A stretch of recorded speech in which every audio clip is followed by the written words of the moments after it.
Hello folks, ngayon lang na naman ako mag-review ng whiskey kasi during the past more on wine ako, kaya ito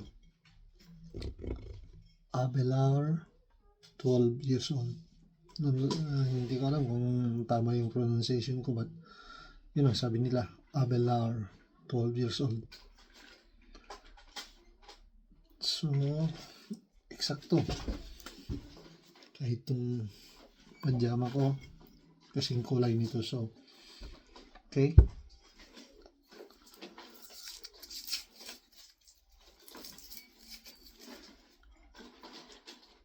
ito 40% alcohol from the island of Speyside. Kasi lahat ng whiskey na iniinom ko more on Speyside, ayaw ng mga Highland, Lowland, lalo na yung Isla, no? Kasi parang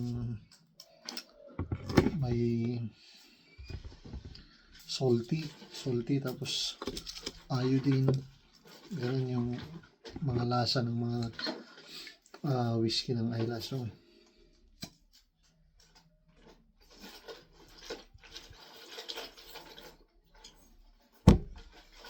on the nose,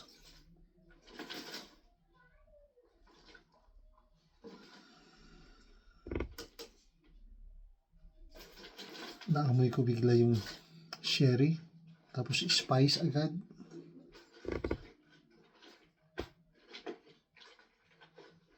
Dahil sa oak, kaya yung spicy niya, raisins,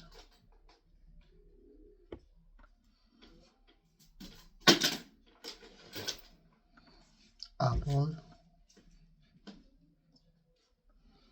at saka pagkakunti ng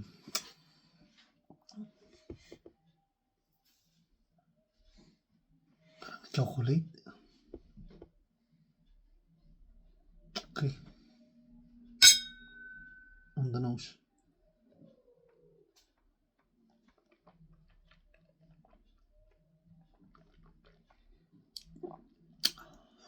Oh, wow.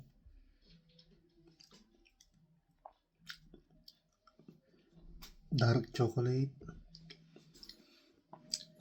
raisins, at saka yung spicy. At habang tumatagal, parang maalat. Habang tumatagal, nagiging maalat siya. So score ko nito is from 1 to 10, 8 out of 10. Cheers.